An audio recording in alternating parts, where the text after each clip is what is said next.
Hi, welcome to cooking in a minute channel. இன்னைக்கு நம்ம சூப்பராக ருசியாக கொத்தமல்லி சட்னி செய்கிறது எப்படி அப்படிங்கிறது பார்ப்போம். இது தோசைக்கு, இட்லிக்கு இல்லை, சாதத்துக்கு பார்த்தீங்கன்னா சூப்பராக இருக்கும். வாங்க வேலையை ஆரம்பிக்கலாம். இதுக்கு தேவையான பொருட்கள்: கொத்தமல்லி இலை, தேங்காய், துவரம் பருப்பு, கடலை பருப்பு, தக்காளி, வெங்காயம், பூண்டு, உளுத்தம்பருப்பு, சீரகம், மிளகு, பச்சை மிளகாய் இருந்தால் பச்சை மிளகாய் போட்டுக்கலாம், இல்லைன்னா காஞ்ச மிளகாய் போட்டுக்கலாம். ஸ்டவ் ஆன் பண்ணி ஒரு கடாயில் எண்ணெய் விட்டு மிளகாய்களை போட்டு வதக்கணும். மிளகாய் கருப்பாக மாறுற வரைக்கும் வதக்கிட்டு அப்புறம் தனியாக எடுத்துக்கோங்க. அதே கடாயில் சுற்றி சுற்றி எண்ணெய் விட்டு துவரம் பருப்பை போடுங்க.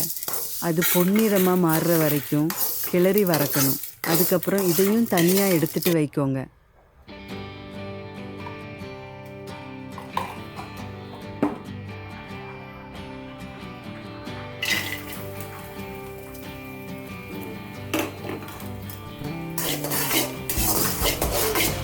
மீண்டும் கொஞ்சம் எண்ணெய் விட்டு தேங்காயை பொன்னிறமாக வறுத்துங்க.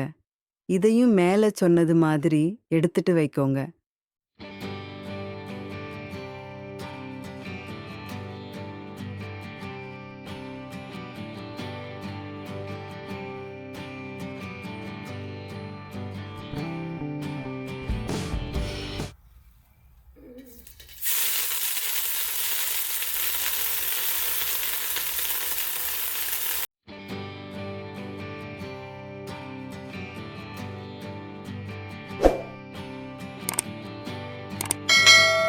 அடுத்தா கொத்தமல்லி இலைகளை சுத்தமாக வச்சு கடாயில் கொஞ்சம் எண்ணெய் விட்டு வதக்கணும்.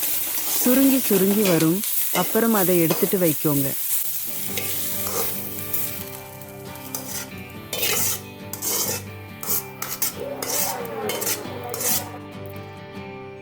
மீண்டும் எண்ணெய் சேர்த்து வெங்காயம், பூண்டு எல்லாத்தையும் போட்டு வதக்கணும். வெங்காயம் நல்லாக வேகிற வரைக்கும் கிளறுக.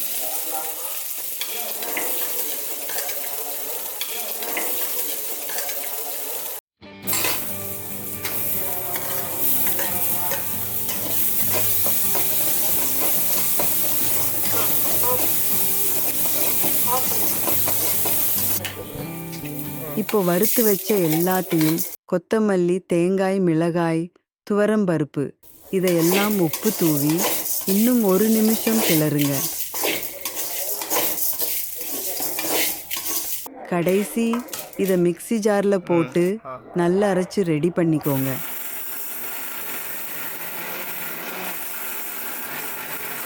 அதோ ருசியான கொத்தமல்லி சட்னி ரெடியாச்சு.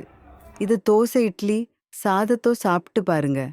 வீடியோ பிடிச்சிருந்தா லைக் பண்ணுங்க, ஷேர் பண்ணுங்க. குக்கிங் இன் அ மினிட் சேனலுக்கு சப்ஸ்கிரைப் பண்ணுங்க.